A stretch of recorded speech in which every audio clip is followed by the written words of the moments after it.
Hello guys, welcome back to my channel. তো আগের এপিসোডের লাস্টে আমরা দেখেছিলাম হিজুর হঠাৎই এমন কথা শুনে লিয়ান অনেক বেশি অবাক হয়ে যায় আর জিজ্ঞাসা করে, তুমি হঠাৎই ডিভোর্সের কথা কেন বলছো? কুইন কি তোমায় কিছু বলেছে? হিজু বলে, আমি কারোর হুকুমের দাস নই, এটা আমি তোমাকে আগেই বলেছি, এটা আমার ইচ্ছা। কেন, তুমি কি আমায় ডিভোর্স দেবে না? তুমি তো বলেছিলে তুমি আমাকে কখনো আটকাবে না। লিয়ান কারণ জিজ্ঞাসা করলে হিজু বলে, তোমার কাছে আমাকে দেওয়ার মতো আর কিছুই নেই, তুমি তোমার সব কিছু হারিয়েছো। আমি ডিভোর্স নিতে চাই, নয়তো আমিও আমার কোম্পানিও হারিয়ে ফেলবো। তার এমন কথায় লিয়ান অনেক বেশি হার্ট হয় আর সে চলে আসে তার মৃত ভাইয়ের রুমে। আর তার ভাইয়ের কথা মনে করে যখন একদিন সে তার বড় ভাইকে কথা শুনিয়ে বলে, বড় ভাই হওয়ার সত্ত্বেও সে তার দায়িত্ব পালন করেনি। যখন লিয়ানের তার বড় ভাইয়ের দরকার ছিল সে তার পাশে এসে দাঁড়ায়নি। সে তার ভাইকে বলেছিল, ভাবি আপনাকে বিশ্বাস করে, তাই আপনার ওনার বিশ্বাস ভাঙা ঠিক হবে না। তার ভাই হাসে আর বলে, তোমার এমনটা মনে হয় বুঝি, বাট আমার এমনটা মনে হয় না। লিয়ান বলে, তুমি ভীতু। ভাই হেসে বলে, হবে হয়তো, যাই হোক তুমি আমার মতো হও না।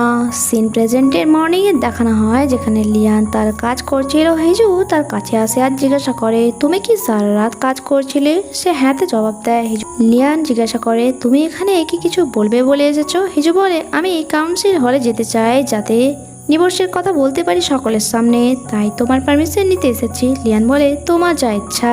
অন্যদিকে আমরা দহি আর জয়কে একসাথে বসে থাকতে দেখি। এখানে দহি জয়কে জিজ্ঞাসা করছিল, আমি শুনলাম তারা নাকি ডিভোর্স নিচ্ছে, হঠাৎ এইসব কি করে হয়ে গেল? জয় সবকিছু আগে থেকেই জানতো, কারণ ড্যাডির কাছ থেকে ফেরার পথে হিজু জয়কে বলেছিল আমি তাকে ডিভোর্স দেব, একমাত্র এভাবেই আমি তার হেল্প করতে পারবো। বাট জয় এখানে বলে এ ব্যাপারে সে কিছুই জানে না। এরপর সবাইকে কাউন্সিল হলে দেখি আমরা। ইনপিয়ং কিছু বলতেই যাচ্ছিল, বাট হিজু তাকে আটকে বলে, আমি কিছু বলতে চাই, আমরা ডিসাইড করেছি আমরা ডিভোর্স নেব, কারণ পাবলিকরা বলছে আমি প্যালেসে আগুন লাগিয়েছিলাম আর অজ্ঞান হওয়ার বিষয়টাও একটা নাটক ছিল, তাই আমি ডিভোর্স নিচ্ছি যাতে ইনভেস্টিগেট করতে কোনো প্রবলেম না হয়। আর পিএমকে বলে, আমি ঠিক বলছি তো?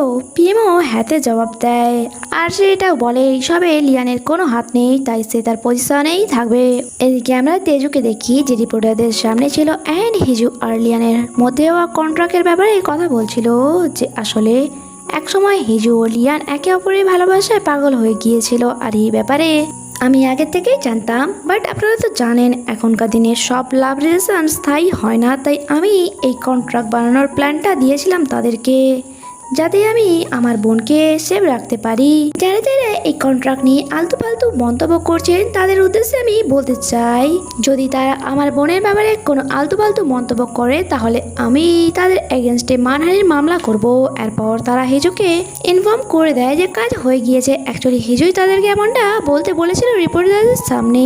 এদিকে কাউন্সিল হলে পিএম বলে এ ব্যাপারে প্রিন্স কি বলতে চায়। তখনই সেখানে কিছু রাজকর্মচারী রাজার পোশাক ও একটি শাহী আদেশনামা নিয়ে হাজির হয়, যাতে লেখা ছিল লিউ তার আঙ্কেলকে সিংহাসনে বসার পারমিশন দিয়ে দিয়েছে। ইনপিয়ং অবাক হয় এবং সে এটার বিরুদ্ধে ছিল। লিয়ান বলে, তাহলে কি আপনি ফর্মার কিং এর আদেশ মানবেন না?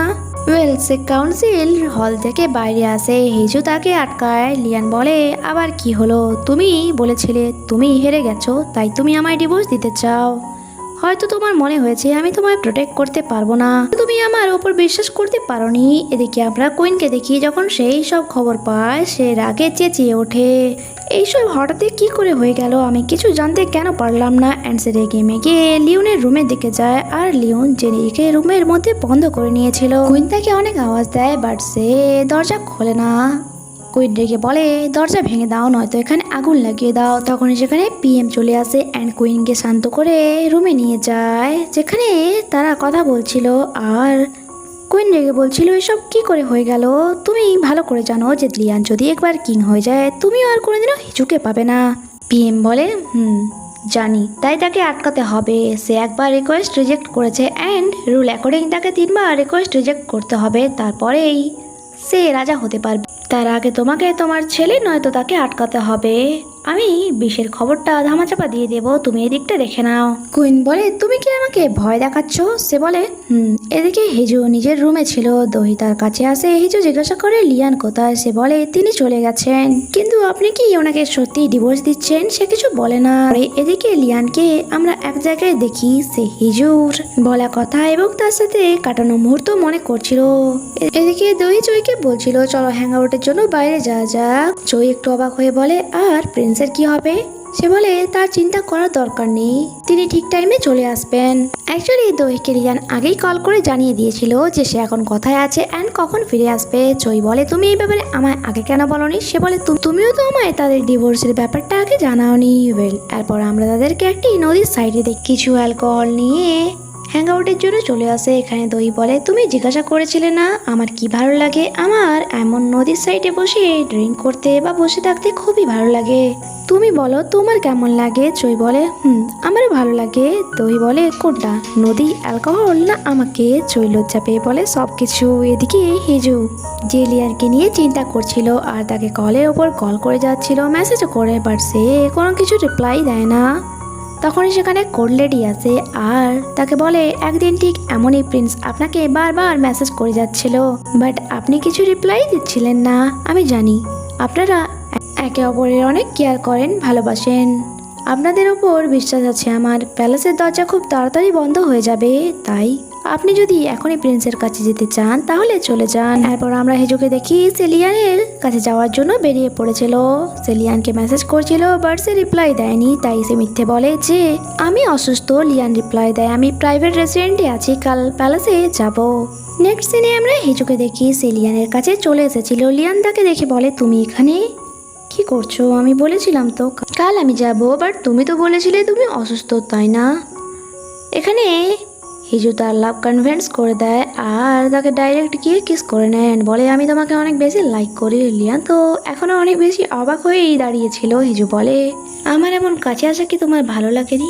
লিয়ান তার কথার জবাব না দিয়ে তাকে কিস ব্যাক করে অ্যান্ড বলে, অনেক বেশি ভালো লাগে তোমার এভাবে আমার কাছে আসা অ্যান্ড আমাকে ভালোবাসা, আমার অনেক বেশি ভালো লাগে। আর এখানে তারা দুজনে ইন্টিমেট হয় আর এখানে এই এপিসোডই শেষ হয়। বন্ধুরা, যদি আপনারা পরের এপিসোডগুলি দেখতে চান তাহলে কমেন্টে অবশ্যই জানাবেন, কারণ এরপরে আর দুটো এপিসোড বাকি আছে যা অলরেডি অন্য চ্যানেল এক্সপ্লেন করে দিয়েছে, তাই আপনারা চাইলে ওখানে গিয়ে দেখতে পারেন। আর যদি বলেন না আমার ভয়েস চ্যাপ্টার এক্সপ্রেশন শুনতে চান তাহলে কমেন্টে অবশ্যই জানাবেন। দেখা হচ্ছে পরের এপিসোডে। Stay connected, bye bye.